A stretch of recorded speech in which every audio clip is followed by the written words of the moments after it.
Oh my gosh. I need to... May Series 7. I got the Series 1 and the Series 7.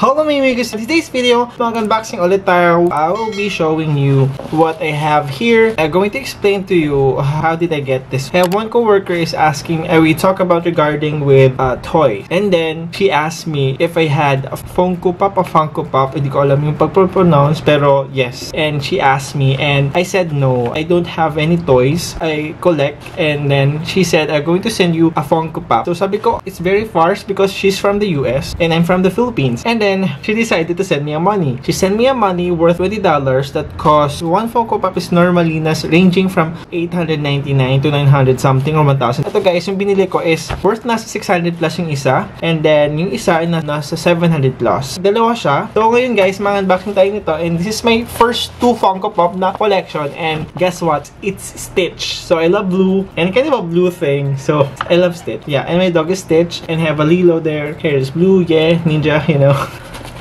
I'm so very excited, pero actually, I'm kind of a collector. Pero let's see. Kasi kapatid ko kasi marami nito eh. Marvel, DC, nalagay niya, please handle with care, fragile lang. Kasi naging seller siya siguro, marami siyang Funko Pop eh.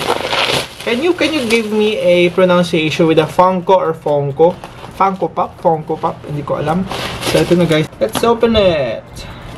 Oh my god, nandito na siya guys. So yung binili ko is a Funko Pop from Disney, this Stitch 626. Ayan siya. Yes. I'm hoping that it's original guys. The one with a original Stitch. Ayan siya. Yung parang villain siya dito or like nasa space siya. Di ko alam. So let's be careful regarding with cutting the bubble wrap. Oh my gosh.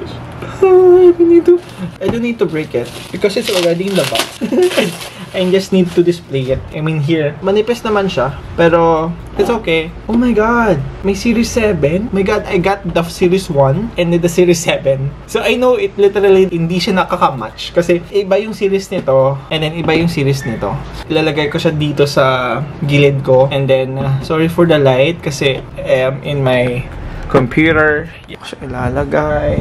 Dalawa sila. Ayan. Diyan muna. Ayan, diba? We were going to have a collection in this one.